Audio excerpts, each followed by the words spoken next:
Smarterfan.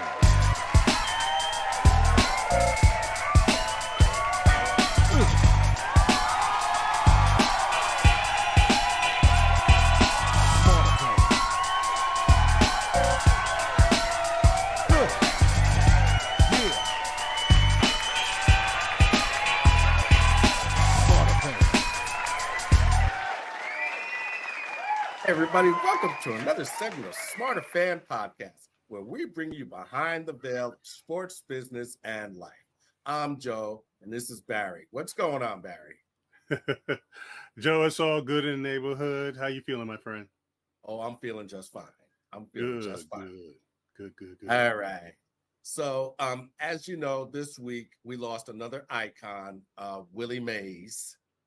He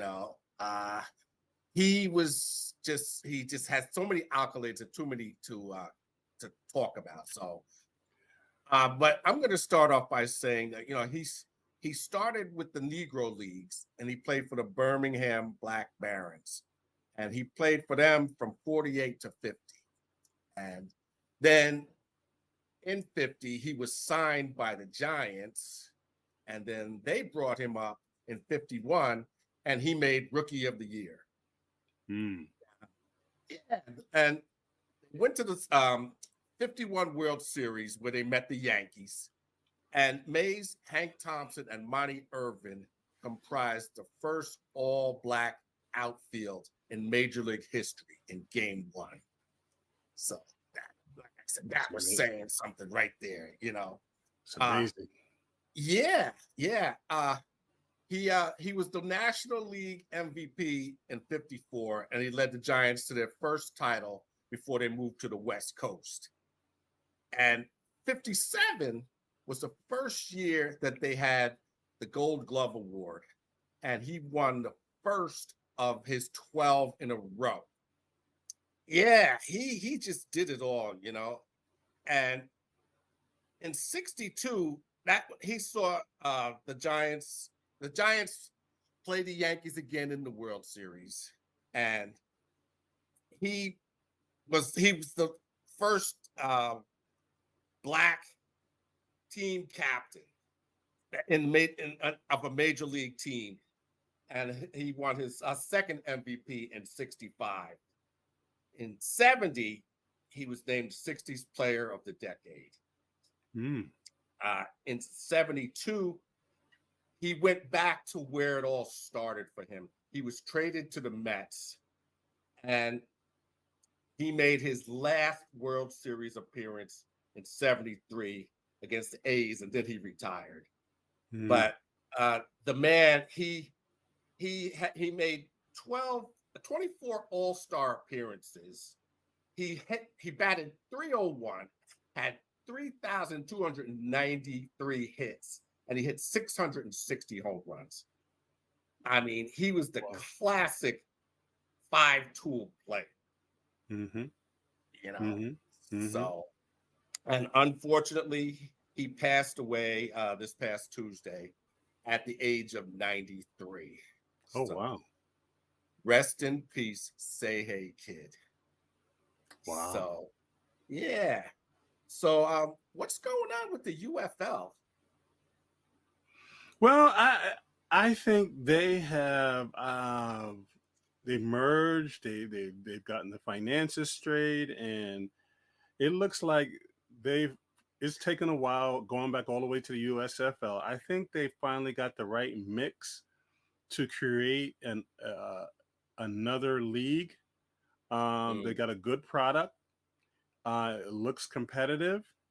So it looks like it'll weather the storm. They really have a great product out there. Guys are really playing. It's exciting. Yeah, I was very highly impressed. Rock is really pulling it off. It looks very, very good. Very good. Sometimes you can see a drop off in talent. Not in the UFL. You can see guys staying there, making a living, or going on to the league and make a bigger living, and not necessarily having to go to Canada. So I was highly, highly impressed. So any of you on the Smarterfan podcast family, go take a look. It's a great product. Guys are having fun and it's exciting. Talent. They got all the ingredients. They got all the ingredients to make it happen. Yeah, I think they just had their championship, and I think the Birmingham Stallions, coached by Wade Phillips, I think they won the championship. Yeah, I mean, there's a whole lot of them, top to bottom of NFL talent. So the product is what it is. It's a competitive product. It's a good looking product. They need some help with the uniform still. It looks like it's from the 1980s, 1990s, but the Mhm. guys can the guys can play. The guys can play. Mhm. Well, hey, that's what counts. That's what counts. Absolutely, absolutely. So what's going on with the NBA? Okay, so the Celtics, there was no doubt that they became the champions after they just demolished the Mavericks 106-88. You know, Yeah, yeah. so it was now they won that game on the 16th anniversary of them winning their last championship. Oh wow. Yeah, yeah. So now they surpassed the Lakers as having the most championships. The Now, war, the shot has been fired. that's right. And earlier in the season, I had talked about those trades that they had made for KP and Holiday, and they paid off because they bolstered their defense. Now, KP didn't play that much, but when he did play, he was effective, Mm-hmm. you know. So, and see, championships, the whole team, the guys were selfless. There were no Mm-hmm. ball hogs, nobody wanting to pad their stats, Mm-hmm. nothing like that. They played as a cohesive team, and that's why they won. Yeah, yeah. I mean, team is always going to be individuals, and good strategy is always going to bear out. I think the biggest thing that people are trying to make a big deal, and the way Jason is handling it, and the other young man is handling it, is like we're a team, and we've tasted failure doing it our way, and we Mm-hmm. know what doing it the right way got us here. Now the acid test is going to be, can they stay focused, and can they go make a run? You know, That's the thing. yeah, That's the thing. You yeah, know, will it be a dynasty or is this going to be a one-off? a one off. Yeah, and I think that it's going to be increasingly harder for teams to repeat for a number of factors. The money, Mm, you know, getting a cohesive unit. Because I mean, when in NBA history has a player gone from a team who won a championship and they trade that player? That's why I'm so happy for Drew Holiday. I mean, I love Drew yeah. Holiday anyway, but Hmm. again, it goes back to I don't think it's a theory. The LSS theory. You have a lot of lazy, selfish, stupid people running organizations. Like, Mm, why think about it. I got Giannis in position. I got my point guard in position. Why would I look to trade to get what? I need two more pieces, real pieces, mm, so we can make a run. But yeah. Yeah. and I think that is probably the greatest hindrance to teams repeating, is that you have a Mm, lot of LSS going on. Like I heard, I won't get ahead of myself, but I heard something very interesting, probably the most honest assessment from a coach in the NBA that I haven't heard in probably 20 years. And mm, I would suggest you go find it. Darvin Ham talking about, not in a bitter way, but talking about the reality of him being blamed for the Lakers not winning, yeah. and really dialed it in. The issues that everybody sees with LeBron, with Anthony Davis, GM decisions by LeBron that didn't pan out, and when they don't pan out, they blame it on Westbrook. Mhm. When the reality is, he's not playing defense. He's doing whatever he's doing, and it's not working. And when it doesn't work, the coach is a fall guy. And I think at a certain point, the Lakers may have a real issue of getting a coach because it's a very dysfunctional situation there. I Reddick think, is the top man right now. yeah. Well, I think again, I keep saying the money's so crazy that I can do 2 years here, 3 years here, 1 year here, 2 years here, make a great living. Yep. Mm. So what's going on with the WNBA? My prophecy is coming to fore, Joe. I told Mhm. you when this new class of young ladies get to the midpoint, the league is going to take a turn way up. So Mm. my girl Caitlin had a double double. She putting points on people's heads. Mhm. My Bayou Barbie is over. I think she just did another triple. She got like 7 in a row. Some triple double something she doing. And I said, here they go. Here Mhm. they go. Because they are like when Magic and Bird hit the league. They are Mhm. like when Jordan hit the league. Yeah. They are like when Dr. J hit the league. Mm. It's something totally different. And so this game is slowing down for these young ladies, and they are taking it to them. That's why you're seeing a lot of the quote unquote aggressive play. And that's going to diminish because it's going to start to cost the offender a lot more. Because one, Mhm. where you think she ain't gonna be. Then she's gonna drop 40 points on your head, and then you're gonna get in foul trouble, and you're gonna be sitting on the bench. Yeah. It's only because the game is still a little fast for them. But as they play more games, it's a wrap. You're not gonna. Yeah. I mean, I'm watching Caitlin out there, and she's looking like the Harlem Globetrotters out there, and I'm like, it ain't even. I said, what is she gonna be like playoff time? What's she gonna be when it really slows down for her, and she's just picking the. She's just giving them. I'm gonna give it to you left, right. I'm gonna give it to mid range, short. She's a problem. Mm. And Angel Reese, I saw play the other night, and it made me feel like this, Joe. I said, I think she can play for some W. So I think she can play. She can play the three in the WNBA. Mm. Mm. Mm. I really, Yeah. I'm kind of convinced, Joe. Well, there's a I'm, lot of talent there. There's a lot of talent. that girl, she can bang. She Yeah. can bang. I Anyway. Let me get carried away. Let me get carried away. Go on, Joe. Take it away from me, Joe. Go on. Let me pass it back to you because I'm getting excited right now. I'm getting excited. Okay. Well, this is getting interesting.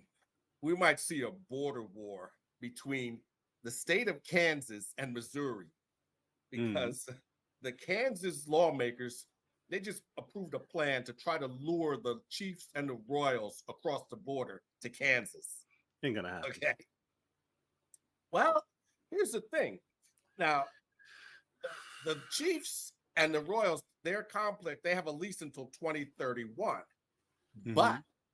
the voters voted down the local sales tax that they use to maintain the facilities. Mm-hmm. So that's going to get interesting. The ball's in Missouri's court now. The mayor, of Kansas City, saying, they ain't going nowhere. But uh, Kansas is like, yeah, we're game. We'll put up the bonds. We'll build you new stadiums.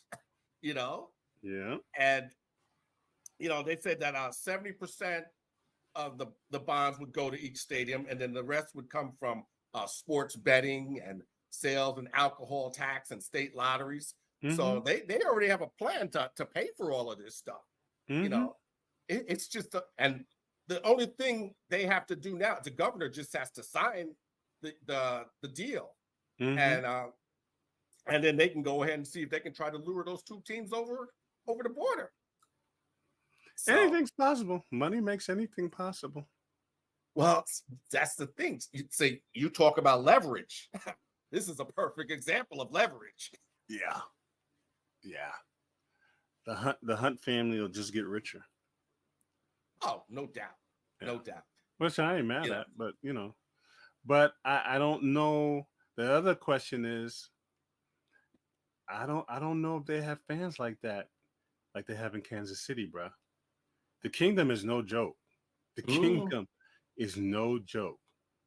And well, they're saying that they do. I don't So know, because you got to we'll. ask yourself. You got to ask yourself, why haven't they been able to get an NFL franchise? Mm, yeah. They're saying that because the taxpayers didn't want to pay for it.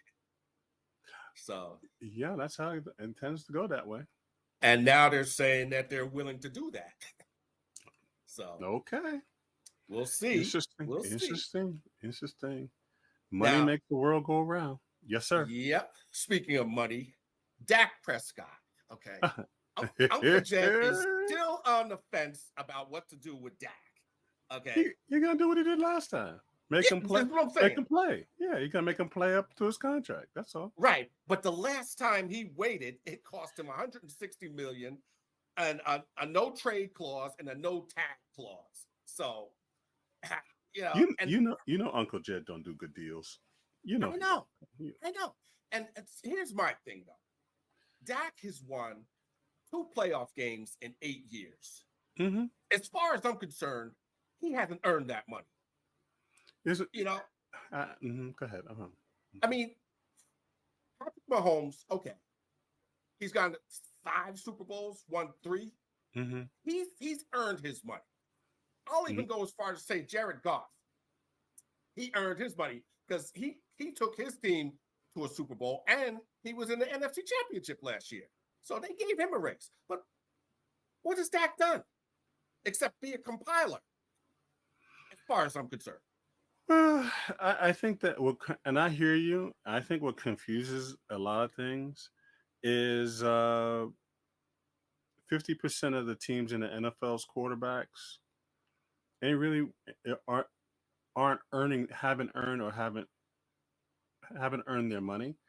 We are now in a place in the NFL where the money is so large Yeah, that yeah, you gotta do something with it. And yeah. the owners created this monster. Yes, they did. So even though you know, I mean, 50% of the teams. I mean, the kid down in with the Jaguars signed some gargantuan guys are getting gargantuan deals, and Yeah. I'm not even mad because you know what? They got the money. They got to do something with the money. The NFL is making so much money. Yeah. Their hand is almost forced to pay these. It's like, well, what are you gonna do? Just sit in the bank? Might as well try to put it up for the athlete and make them play up to it. What Yeah. as an incentive? Yeah. You really they really are between a very nice a platinum rock and a gold rock. Yeah. Yeah. What are you So gonna do? Yeah. anyway, but so college women's softball. What's that about? I am I'm I've always been a big fan of college women's softball. Mm-hmm. And I've had a couple good friends, female friends who played. And I really believe that there is room to create a league like we did women's soccer. Mm-hmm. I believe there's a big audience for women's softball because when you see these young ladies going at it on collegiately, Oh yeah, yeah, it's no joke. I mean, my yeah, friend's wife is a Division One. She played for Wisconsin. These ladies are balling. These ladies are. I like this. I've always found it an exciting game, interesting game, and yeah. I think there is a lane in there, some money in there, to create a professional league Well, because you it's know why? really. Mhm. Go ahead. No, go ahead. Well, you know why they eliminated it from the Olympics, right? The softball No. because nobody could beat the U.S. team. Are you serious? So that's why they eliminated softball. U.S. was winning every time. They was killing. Oh my god! See what I'm saying? Yeah, Because them girls can play, man. Those girls can play. yeah. So I think I just picked up I was looking at my last month's issue of Rob Report, and it was Mm, talking about how athletes, entertainers, and people of means are getting into, if they can't get into the top five franchises, it's mm. falling to these other markets and other sports arenas that are making just as much money. And so a lot of athletes, entertainers, and such are becoming owners. Like Carmelo just signed to be an owner in the Australian League, which Hmm. was a very smart move, you know, Yeah, and because yeah. basketball's a global game. There's money all Right. over the Yeah. world.